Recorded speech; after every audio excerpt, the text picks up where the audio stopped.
It's 5 to 7. He looked to the heavens when he heard the engines hum. A sky full of planes and each one with a bomb. And they're gonna wanna drop them on someone. It's 5 to 7. Well, hello. Keith Bengelli here, and my co-presenter Nicolle here. Hi, Keith. Hi, Nick. Great to be with you. We are doing October 1940 now in our series Islands at War, which is the Guernsey, or the bailiwick of Guernsey, at war from, our series started in June 1940 when the Germans initially arrived in the last few hours of 1940, and we intend, Nick, to go through till certainly May, June of 1945. Indeed, and maybe even possibly a little bit beyond that, because there were still a lot of things to do with the occupation going on in the months after that. So we'll see when we get there. That's a fair way away yet. Yeah, I think that there is as much going on in the immediate aftermath as that has been going on in the first few months. And let's just do a little recap. When we did last month, being September 1940, we had the unrunning saga of the two spies, Nicolle and Symes. They're still on the island, and we'll pursue their story in October 1940, but we should just say that Mulholland and Martel had been sent over by the British military. They had given themselves up with the aid of Ambrose Sherwell, who was Her Majesty's Attorney General. Sherwell will feature in today's episode, and he will feature at various points during ensuing episodes. So before we get back into that, Nick, I wanted to have a look, as I do, at social and civilian affairs. Now, here, after 4 full months of occupation, things are getting a little bit tight, and because there have been some escapes, which we covered off in the last episode, the German authorities wanted fishing boats, etc., moved or confiscated, effectively. Yeah, effectively, a notice was published. They all had to be taken to St. Peter Port.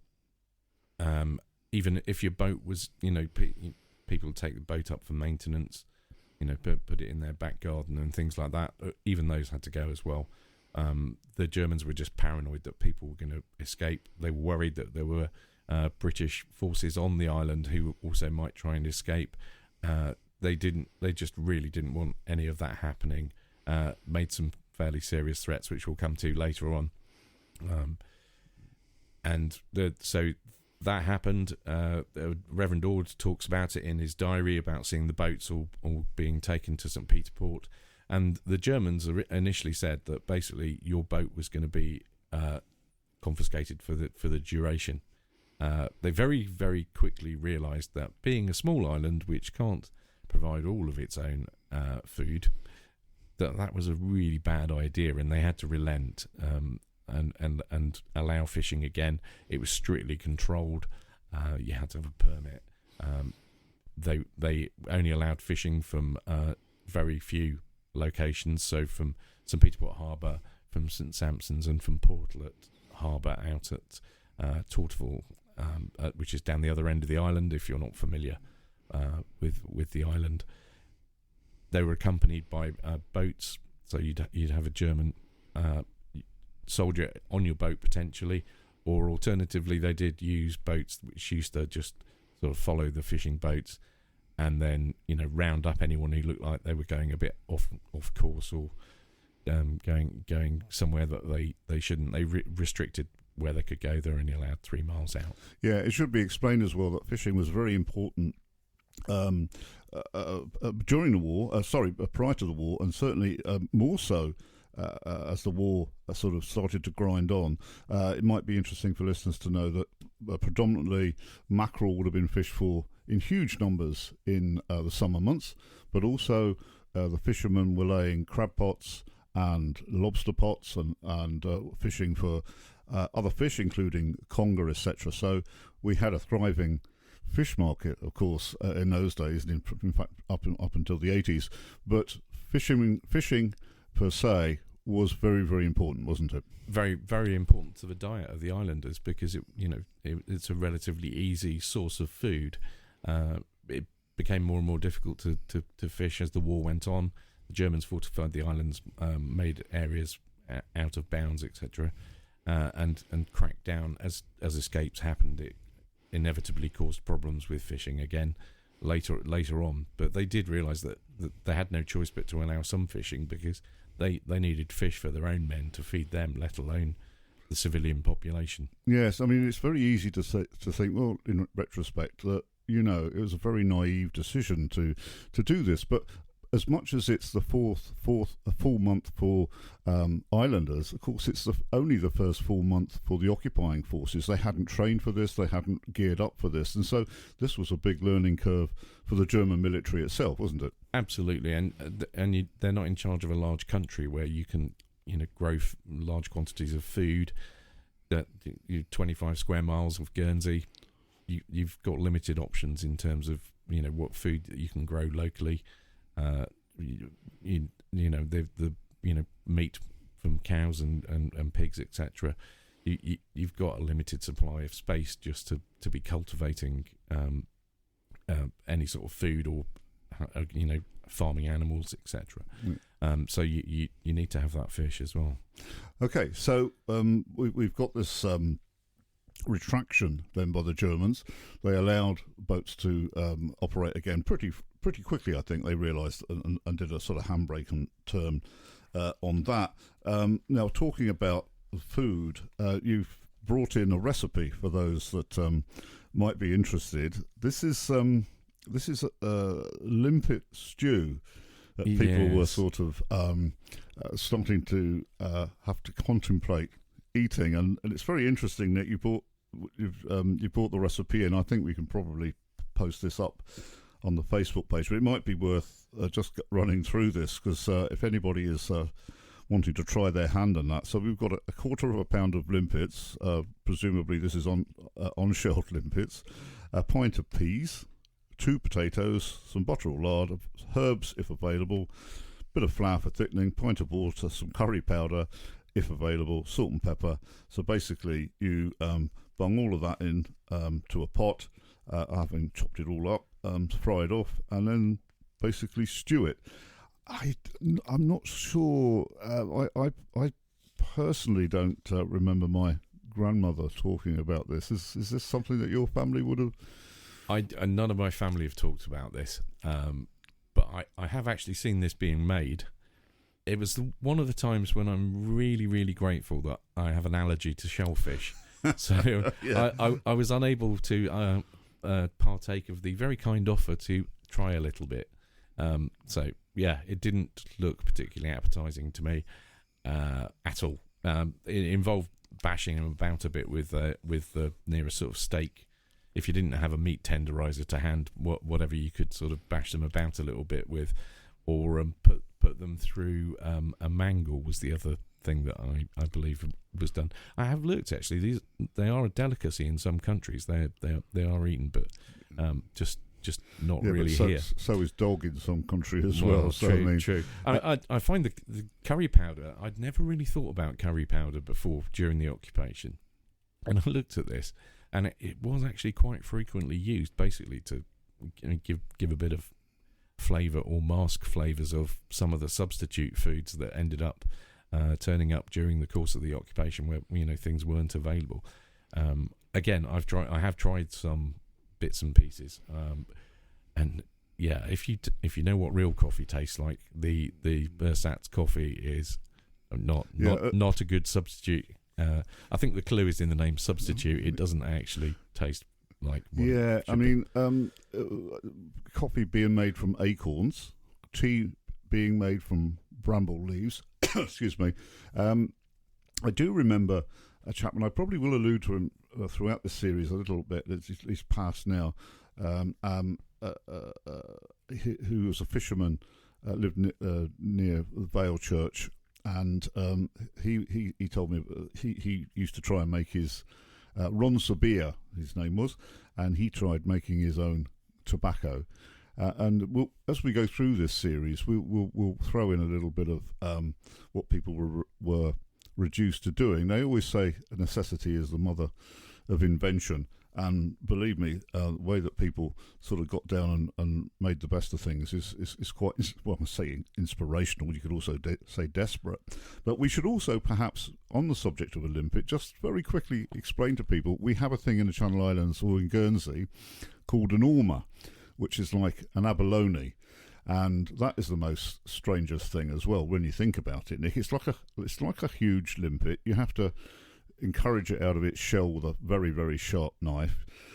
My mother, who was a Londoner, was given some ormers by my father to prepare once, and she'd barely ever seen a crab, let alone an ormer. So you need to shell this thing, get it out, get it on a board. As Nick says, you've got to bash it to pieces, really, to tenderise it. Then you stew it in beef stock for about a day and a half or something, certainly for about 24 hours, and it's regarded as a delicacy. So the point being is that a limpet was seen as a sort of slight step away from an ormer, so not as bizarre as it sounds. Yeah, and as you say, the people were desperate to get food, even by this stage of the occupation. We were only 4 months in, but the island was very reliant on food imports. You couldn't necessarily rely on the fact that the Germans would allow... We talked about Raymond Follard going to France and getting supplies. He suffered major frustration from the Germans saying, yes, we'll ship those to Guernsey, and then messing people about. So you had no sort of food security, I suppose you'd call it these days, in terms of knowing that you were going to have stocks coming in and things like that. So these sort of things had to happen. Of course, as the war went on, it became much more difficult to even go and gather limpets, because the Germans mined a lot of the beaches, mined a lot of the headlands around the islands, and large areas were off limits to the population. So it became even harder to get these things. Yes, and talking about minefields and things, what we will be doing for people in the next few months is explaining about the German fortifications, because we are talking about this initial the initial spies coming ashore, and then we will get into the raids as they start to happen, commando raids proper. But the Germans initially just set up field fortifications here on almost an ad hoc basis. We will be doing, I think possibly, Nick, we should talk about the initial fortifications, do a program on that, and this is important. This is prior to the Atlantic Wall being constructed and all the concrete starting to arrive. Sure. Two different things. The fortifications really to cope with two different scenarios, but we will get onto that. And of course, we're talking about the food security, but the Allies were going after shipping in the Channel, even though, yes, the Blitz was on, yes, the Battle of Britain had probably come to an end in October 40. Yep. That had wound down, and Operation Sea Lion probably was now off the drawing board, deferred possibly for a bit. But Allied aircraft were very proactive in overflying the island and attacking shipping at sea, weren't they? Yeah, and even when they weren't attacking shipping near the island itself, there were raids on French shipping around the French coast, and inevitably some of that was shipping that was destined for here with food on and other supplies. So yeah, there were quite a lot of I think we talked about it actually in the September or August, I can't remember which one now. In fact, we may have talked about them in both, but there were Bristol Blenheims were the primary aircraft that was attacking shipping around the area. Okay, so I also noticed that you've brought in this quite quaint clothing rationing. Coupons, your coupons and your card, important notice. And this is all to do with the fact that clothing rationing is being brought in, isn't it? Yeah, absolutely. It's actually from the Guernsey Press from October 1940. And it's just reminding people that they need to take greater care with their ration books, and also reminding retailers as well that they need to abide by them. And the Essential Commodities Committee was in charge of issuing ration books, and again, clothing was a problem already by this point in the war. It obviously got worse later on, but it was still a problem. Only 4 months in, and this is partly because it was a massive learning curve for the civilian authorities, as well as the Germans. In terms of you've got these small islands just off the coast of France, but it's very difficult to get stuff to and from them, and so they reminded retailers that they need to make sure that they deduct the coupons, which and that they are actually valid coupons, and reminding people not to lose their books, and holders of any card which has had coupons incorrectly deducted must take the card to the controller of clothing and footwear at Ladies' College for correction. So if your book had got in a bit of a mess, you had to go and get it sorted out. Yeah, I mean, we often think, I look back to my childhood and think, well, my mother used to knit clothing, and there was always the opportunity to darn and to repair. But you can only do these things if you have the material itself to do the repairs with. Things like needles and cotton themselves were starting to run short. This is often forgotten. Yes, you might not be able to go and buy a pair of trousers, or you might not be able to go and buy a jumper, but the underlying items that would be used in order to repair these things, they were also running short as well. Absolutely. They also looked at, the controlling committee also looked at whether there were any bits in the stores from the Royal Guernsey Militia, or from other troops that had been here that was the kit was left behind in terms of clothing and things like that could be utilised by the local population. And there was a bit of debate about whether that was a good idea or not. They also looked at the idea of whether at this point in the war, what do they do about people who've left the island, their house has got loads of clothes in, and do they start redistributing them? What do they do? And they by October 40 they haven't really done anything about that yet, but it is very much in their mind, and they're thinking, what do we do about that? That's a very interesting point. Again, just a clarification for listeners, they will be reminded that thousands of people evacuated, women and children predominantly. Men went and joined up, but what it meant is that people's homes had been left. Often we had a situation where the wife and the children evacuated, the husband was left on his own, wasn't able to cope in a domestic science way, and may have gone to live with his brother or his father that was in the same situation, leaving houses unattended, and yes, clothing would have been left behind. And so in a way it was to go in and take that clothing and start redistributing was almost a form of looting, and that's what I think there'd have been some anguish over. Yeah, that's exactly it. They didn't want it to be seen as some sort of sanctioned looting, and how would you decide how to compensate people after the war for things that had been taken? Now, undoubtedly, some people did go and just help themselves, or they'd been told by a friend who was leaving the island during the evacuation. Look, you can have. It was quite common for people to say, "Look, here's my car keys. Have my car." Or could you look after my chickens? Do what you want with them. You can help yourself to what's in my larder. All that kind of stuff. Because the people being evacuated couldn't take it with them, so they did tell friends and family, to go ahead and do that sort of thing. But the houses that were just locked up and left, there was a survey of them done. I can't recall exactly when that was.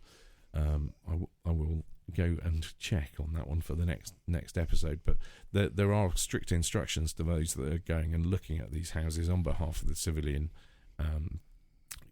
government to what to do in certain circumstances. So it talks about if you find valuables such as a wireless, we recommend that you find a cupboard and lock it in a secure cupboard. So they weren't looking to take all this stuff away at that point. No, it's like I say, it's a once in a lifetime event. We're only pleased that it never happened to us. But again, the sort of thing that people wouldn't necessarily think of. They had to finesse these problems. It would have been devolved down to a smaller government and, of course, a smaller civil service to get these things done. Fascinating subject. Well, I'm sure we'll return to that. One of the things I wanted Nick to also get into is more on the civilian affairs, but obviously touches with the German authorities. Reverend Ord is starting now in October 1940. Reverend Ord wrote a really terrific diary throughout the Second World War. It's highly recommended. It's available on Blue Orm Publishing. But it's the first anti-Jewish laws starting to be put forward by the Germans onto our statute books, I guess. Yeah, absolutely. And there's much talk about this. In terms of how the civilian government let it happen, they had no choice. Is the simple fact, and by a degree of cooperation. So I'm not saying that they were collaborating, but by a degree of cooperation, it meant that they could perhaps make things not quite so bad for everybody, and perhaps not as many people might get picked up by the Germans later on, but we'll talk about that. That happens in later months. We'll talk about that. Yes, then. And in fact, there were some unfortunate ladies that were trapped on or remained on the island of the Jewish faith, and we will get into that quite deeply as in a respectful manner, because it deserves not only to separate collaboration and willingness to act with the Germans here. We should. Remember these ladies, and early in the war, of course, although it was known within society in the UK that the Nazis weren't friendly to the Jewish people in the slightest. This is well known. What we now know, looking back, wasn't known in October 40. So it's just this sinister manifestation was just starting to rear its head here now in October 40, and we will return to that as it plays out. Interestingly, Ord notes in his diary, and this is something that I've seen fairly often. If you look at some of the unpublished diaries as well, and some of the books about the occupation, that actually the local authorities here thought pretty much any of the Jewish people that had been here had gone, and Ord talks about that in his diary in terms of, thank goodness their friends had gone, and he seemed to think, like everyone else, that that it was going to be sort of a non-event from that point of view, because they were, they weren't aware of these people being here. Yeah, I mean, I think he's talking about people that had businesses and shops here, and more so in Jersey. Of course, the people that we will go on to talk about were people that were, let's face it, there was a class system, and these people were employed as servants, nannies, and cooks and things like that. Yeah, and in the hospitality sector. Yeah. So, as I say, we will get onto that. Another thing, of course, I picked up on in doing a little bit of research here into this month is, it's all very well to say that we had a link to buying food in France. Here, French merchants refusing Guernsey money, and the Germans offering credit in German currency, but really the occupation was the Germans made it quite plain that the occupation of these islands were to be paid by the islands, and if the Germans offered currency to be used in order to purchase food, this was a loan. It wasn't the German authorities looking after the population. This was basically saying, we will open a loan account with you, and you will have to pay this. Absolutely, that and you see that throughout the war, that it's exactly the same. You look at the minutes of the controlling committee, and they're talking about the amount standing on account with the Germans for various different things. And I think again we talk about the occupation doesn't end just with the liberation. The idea of reparation is something that after the war we'll get into as well. But the Germans were very quick, very early on, to say the cost of this is all going to be borne by the taxpayer, essentially. Yeah, absolutely, and it did lead to an increase in tax here. Okay, so I want to now turn to matters military. Just to recap here, we had, as I mentioned at the top of the programme, we had the initials. Hubert Nicolle had come ashore as the first Guernseyman ashore in July 1940. He was followed by, he left the island, got back to the UK successfully. Two further young men, Desmond Mulholland and Philip Martel, came over. They were involved in pathfinding for Operation Ambassador. We've covered off Ambassador, but it meant Mulholland and Martel were left on the island with no uniforms, which meant that they would have been shot as spies. They surrendered, but the Germans were very, very aware that there could be servicemen on the island, and Nicolle and Symes had come ashore in September, and they got stranded here.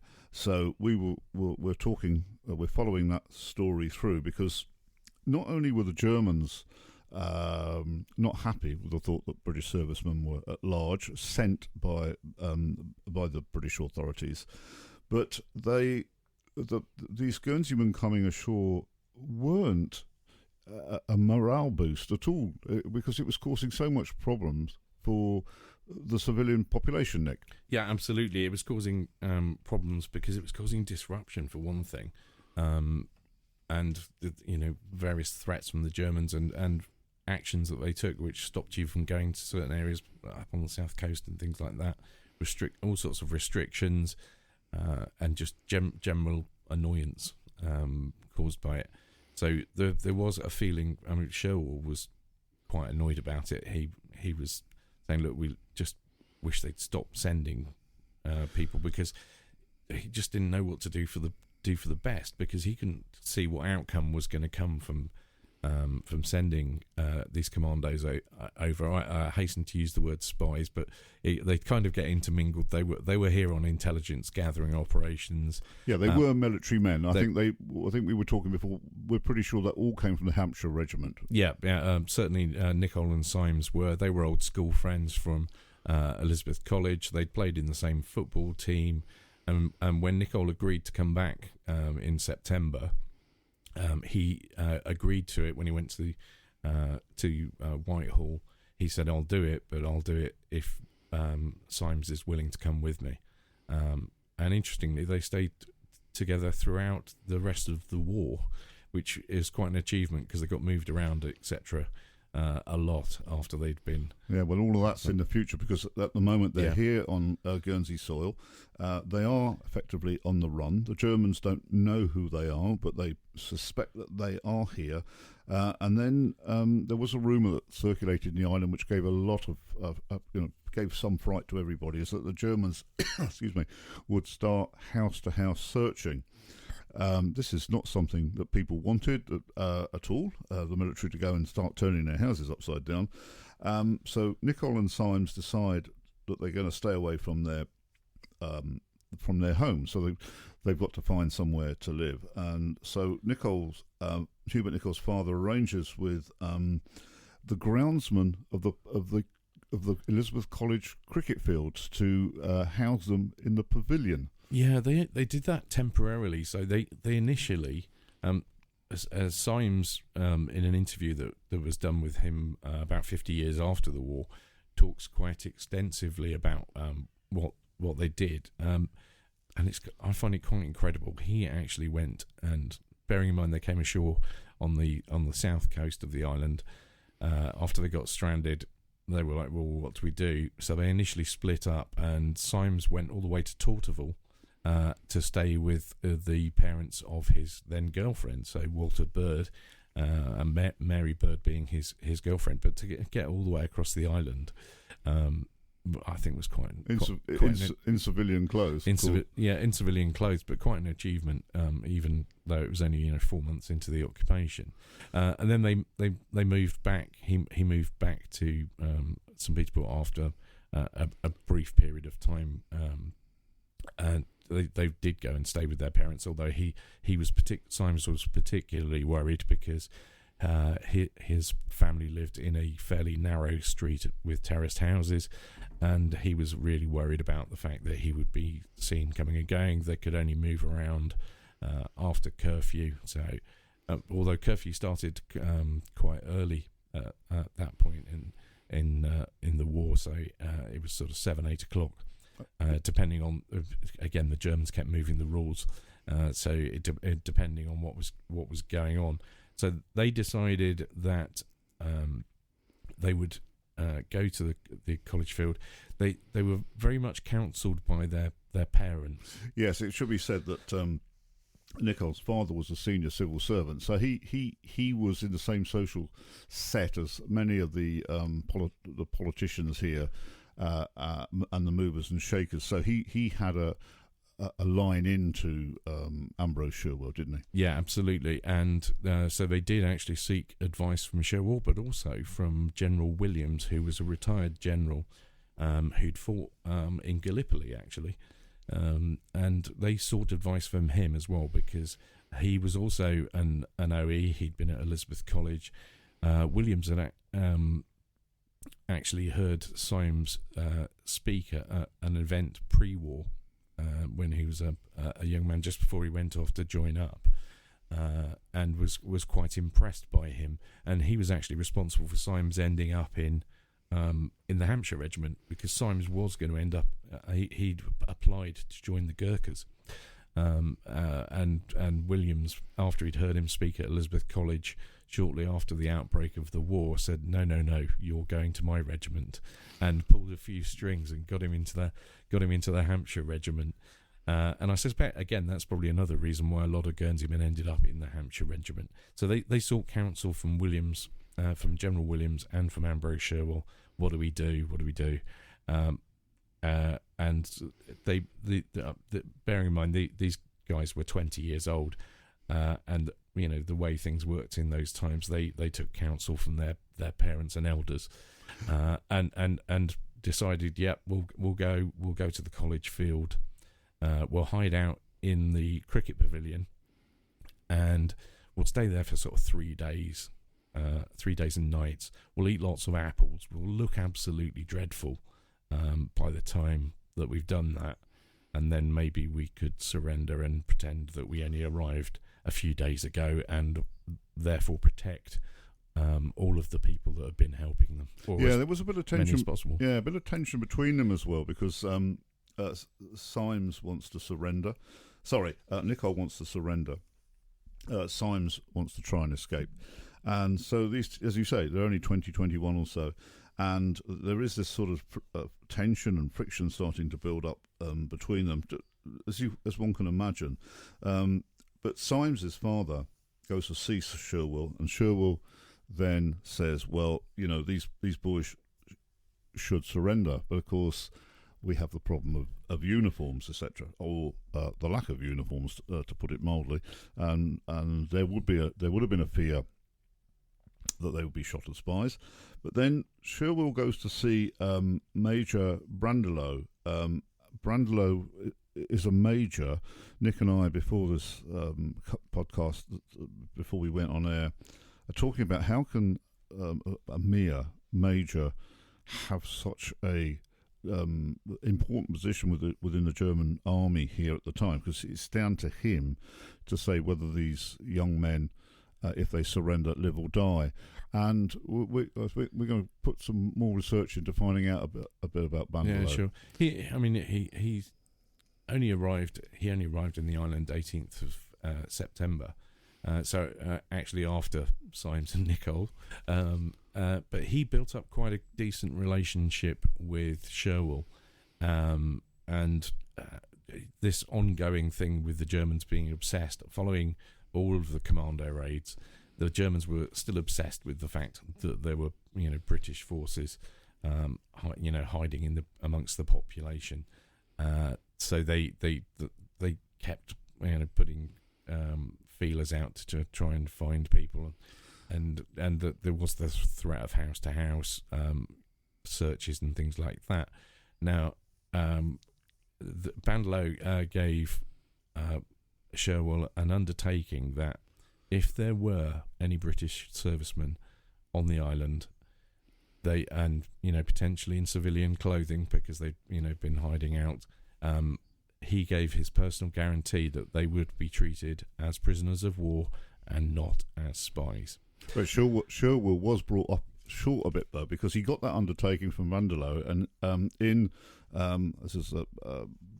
both Nick and I would recommend a book by William Bell called The Commando Who Came to Stay. Excellent account of this. But Sherwell goes to see Vanderloo, but Vanderloo's adjutant, Oberleutnant Schnatt, sort of in an offhand remark says, well, if these guys don't give themselves up, we'll shoot 20 prominent citizens. Yeah, that was Sherwell says, well, that would include me, and he said the Oberleutnant didn't say anything. Yeah, no, that was one of their threats, because they were desperate to catch anybody, because they just didn't know how many and what was going to happen. In reality, they probably thought there were far more than. But I think it also shows that as we said before, that there was a sort of Anglophile movement within the German officer class that came here because the occupation the Germans wanted the occupation to be different than the occupation of the Low Countries in France, but you still had these hardliners that were, because Germany was on the front foot, still expecting possibly to invade the UK. So it shows the difference between the outlook towards the British from some of the German officer class, but also other elements within the officer class being, well, we'll just start shooting people. Yeah, absolutely. And it's predominantly the Prussian officer class that have been in the army for a long time were the ones who regarded islanders with much more consideration, wanted to be more fair, but also they had orders that they could only bend the rules, so much to try. So there were officers that, and we'll talk about that later on in the war. But this chap had built up in a very short period of time a reasonable relationship with Sherwell. They kind of understood each other, and he gave this guarantee. So this notice appeared in the Guernsey papers, in the Guernsey Press, and in the Star on the 18th of October 1940. And the notice said, members of the British Armed Forces in hiding in Guernsey and persons who are assisting them in any way must report to the Island Police Station, St. Peter Port, at the latest by 6 p.m. on Monday, the 21st of October 1940. Members of the British Armed Forces obeying this order will be treated as prisoners of war, and no measures will be taken against persons who have assisted them. Any member of the British Armed Forces who may be found after this time limit must expect to be treated as an agent of the enemy power. Also, all of those who have assisted in hiding such persons or in any way will have to take the full consequences of such actions. So he gave this guarantee. He probably wasn't actually in a position to give this guarantee. He went away on leave, and we'll come to that in a minute as to how that caused a little bit of an issue. Yeah, I mean, so basically he's advising the civilian and military population within the bailiwick that if you give yourselves up, you will be looked after effectively according to the Geneva Convention, and more importantly, those that have assisted you will not be no action will be taken against them. Now, we will see, of course, as we go into November, that in the case of in the case of Symes and Nicolle, this wasn't to be the case. But in fact, several men came out of the woodwork, and so in addition to Symes and Nicolle, there were a number of British servicemen that surrendered, more than you and I think initially remember. Yeah, exactly. So I find it quite ironic that the 21st of October is in fact Trafalgar Day, and that was the date that was picked by the Germans. Whether they actually consciously did that, it may well be. I don't know, but they had until 6 p.m. on that day to surrender. Nicolle and Symes have been found uniforms. There's varying accounts as to where they came from in terms of what unit the uniforms were. There's talk of they were old CCF uniforms. That's the Combined Cadet Force at Elizabeth College, and also talk about them being Royal Guernsey Militia uniforms, and that they sort of modified them a little bit. One of the accounts that I saw recently in doing research for this was that they were in store, having come down from Alderney, because they were machine gun regimental companies uniforms. I think that is probably the most likely that it was the machine gun battalion that was based up in Alderney immediately before the occupation, before the British forces pulled out. That this stuff had come down and been put in store. In the interview with Symes that's on the Imperial War Museum website, he talks about modifying the uniforms, and he did some of that himself. And he said, I seem to remember I gave myself 2 pips, and I gave Hubert 1, as he sort of sewed on. They tried to make it as much like a uniform that obviously wasn't the machine gun battalion. But they got those uniforms. They were hoping that was going to get them through it.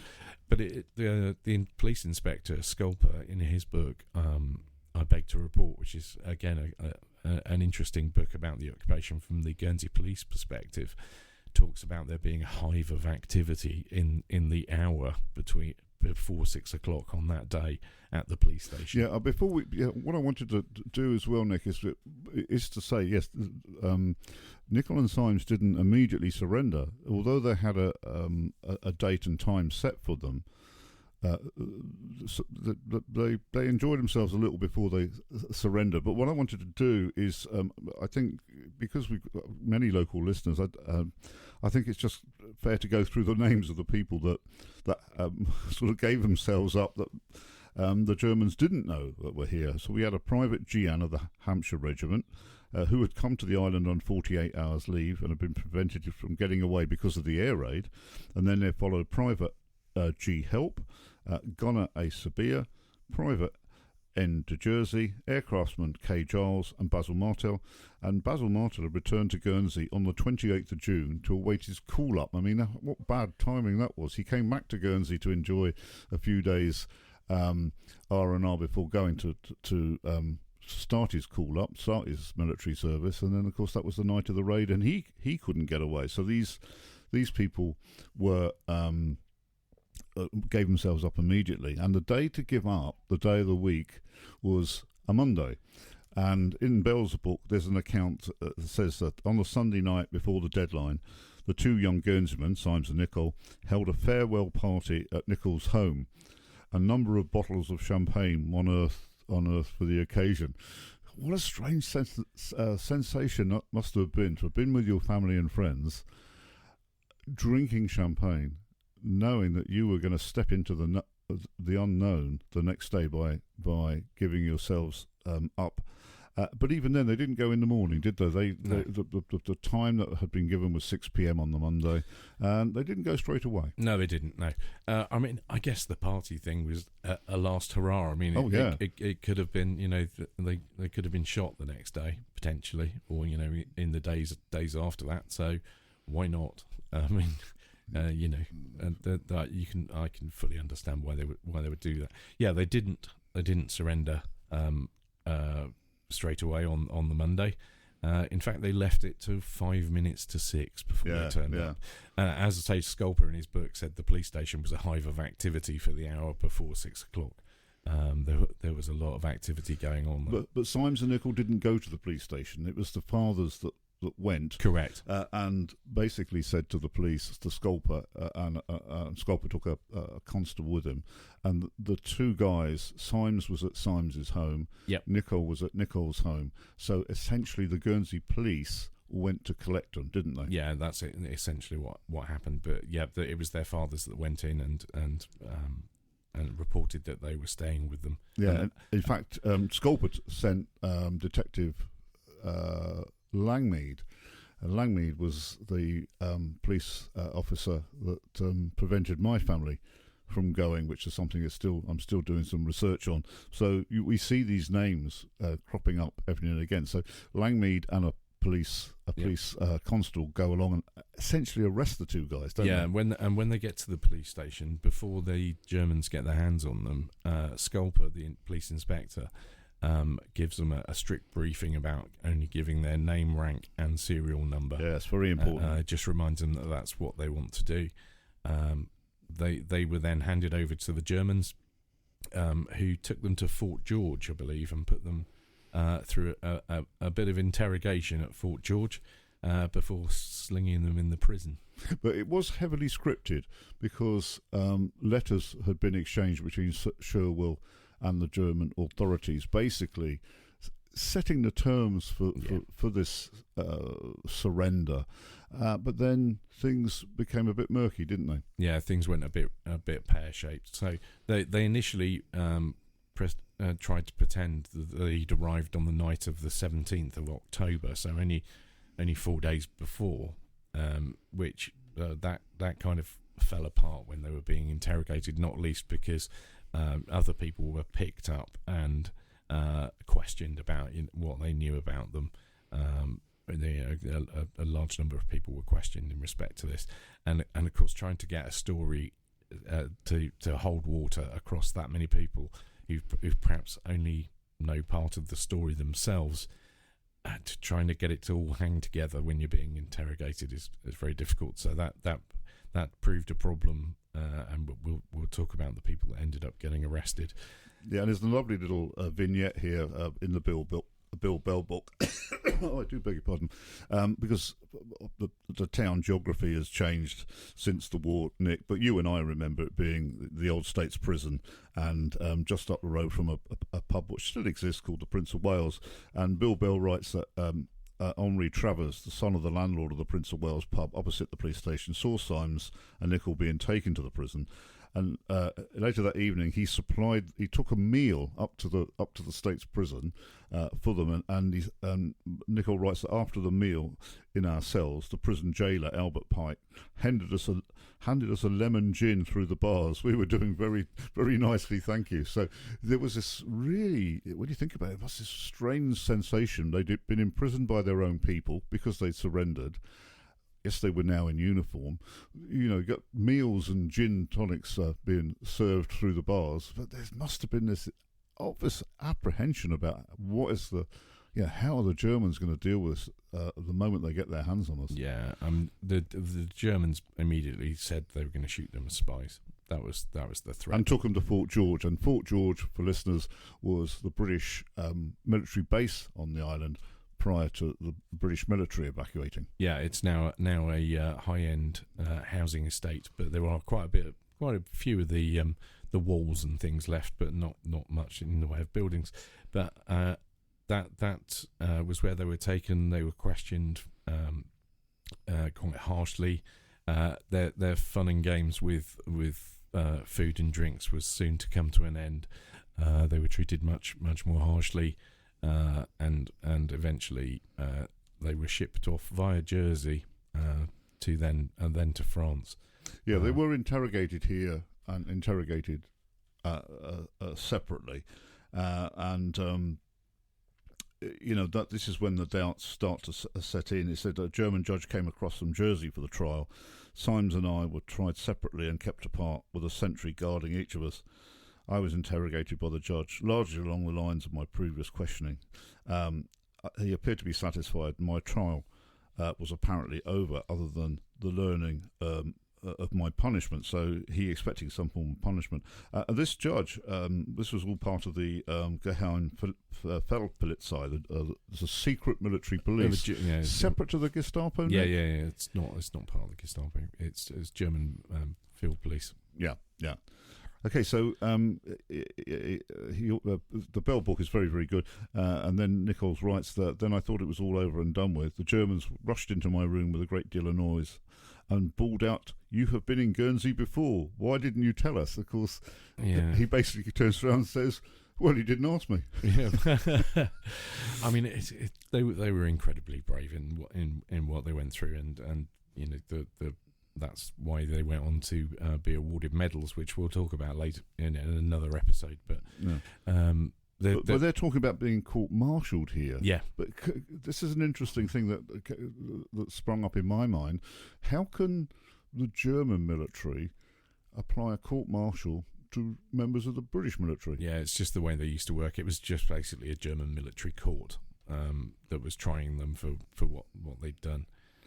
Now, of course, the problem they had was, and I alluded to this a little bit earlier on, that the major who had given the reassurances that that neither the people that had assisted or those that surrendered would be treated as spies, they would be treated as prisoners of war, had gone on leave.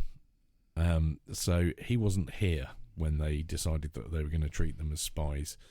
And he was pretty furious when he got back and found out that this was what was going on. Yeah, I mean, it got really quite frightening because, again, with the Bell book, Nicolle is saying, talking about my second trial took the whole of the morning. At the end, the judge, without retiring, found me guilty of spying and sentenced me to death by firing squad. He looked at me and said, through the interpreter, "You are a dirty common garden spy.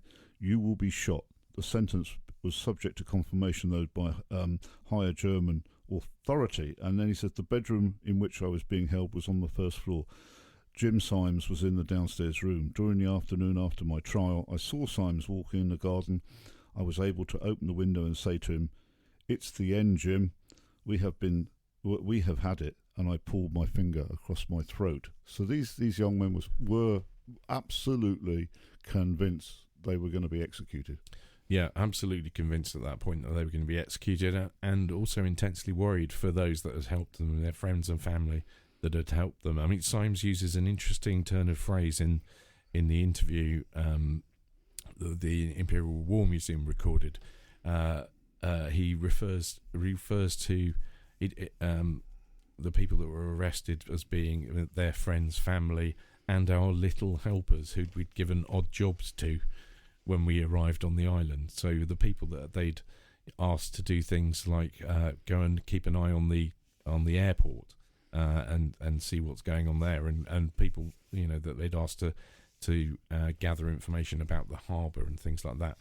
Symes and Nicolle had been, before they were landed, when they were briefed for the mission, they were told it was not about finding out about military doing so much about military operations here.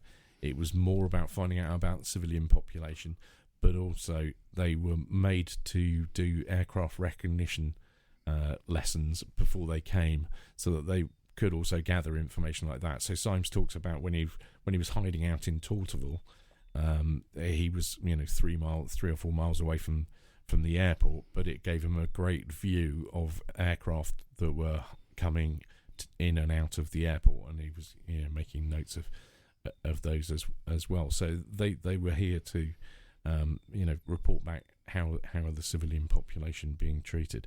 So all of those people that had helped them were also in big bother. Yeah.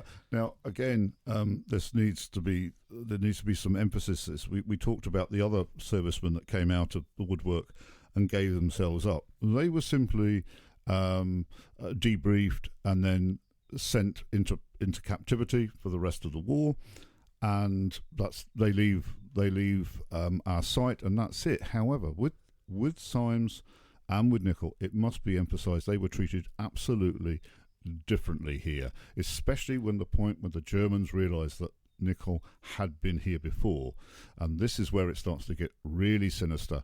Because, and it is a thread that will go through into into November of 1940, but they do start to round up the relatives and the people that helped them. And altogether, I think, Nick, we said that there was 13 family and friends that were rounded up, and they started to be interrogated and put under pressure, and eventually they were. Not evacuated, imprisoned and in Paris and things. And in the next episode, we will go deeper into this, because it's important that these people's stories are not only just told, but they are remembered. Because we see war films, we see war dramas, etc., and this is happening in real life. Yeah, it must have been frightening for these people. Yeah, and actually, there were some of them that got away with it who didn't get arrested. So one of them, a farmer, Tom Mansell, he covered for his brother Dick, and didn't let on that Dick had also been involved in assisting, and Dick never got arrested. So he was quite lucky from that point of view. But yeah, the whole story of what happened to them is, quite disturbing in some points, and actually tragic when we get to December 1914 in the case of one individual. But there is I don't know if we can be able to get this, not for this episode, but for maybe the November episode. There are pictures of, it says here in the book, the Guernsey party at airport prior to being flown to France, and it's a really bizarre photograph of these people lining up almost as if they were going away on a sports event. And then another one here, Guernsey party at Eiffel Tower before being imprisoned at Cherche Midi prison, and they stood there with their German interrogator, and they actually stood below the Eiffel Tower. I don't know if we can get those permission to put those photographs up. I mean, this is just really, really bizarre, sinister. Anyway, the next episode we will get deep into this story, how this ends. We'll tie off Nicolle and Symes, but it ends, just to say, for the people that are arrested and imprisoned in France, it does end in tragedy. We're getting very close to the end of this podcast. I want to play again Jim Delbridge, wonderful song, 5 to 7, almost in full. We'll be convening again in 2 weeks. We will be looking at the outcome of this episode, and also other events that happened in November 1940. This is the time where we blog. We big up your blog, which is called. It's called Island Fortress. I'll put a link on the show notes and things. And there's lots of other stuff in there, including the story of one gentleman, John Dennis, who was a corporal who was here at the start of the occupation and managed to hide for the entire occupation. Yeah, fascinating story that. And of course, if you've got any questions or queries, you can send them to occupied@gnetradio.com email address. This program is going out initially on Gnet Radio at 7 p.m. on Monday the 15th of... It is the 15th of April. Monday, yeah. It then goes on Gnet's Mixcloud facility, and then it is placed on platforms such as Spotify, Apple Podcasts. We're on pretty much every podcast platform now. I've mastered the technology, and you can find us. You could also just Google Islands at War podcast, and that'll come up with the links. But I'll put that, if you're listening live and you want to go to the podcast, I'll put some links up on the Facebook page. Yeah, and we welcome queries and questions. So that wraps up October 1940. So goodbye from me, Keith Pengelly, and goodbye from Nick Lahire. Thanks for listening. Yep, ala pashoin. Bye bye. And they're gonna wanna drop them on someone. It's 5 to 7. All his friends and family had gone, left on a ship 'cause they knew what was to come. But someone had to stay to carry on.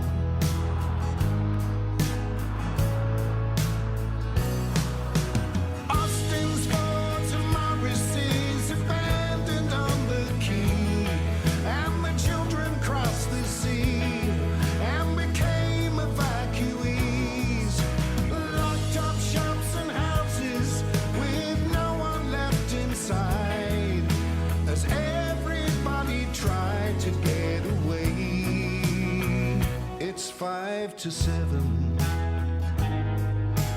Winston went and left us on our own. Classified, demilitarized zone. But nobody told Hitler on the phone. He might have left us all alone.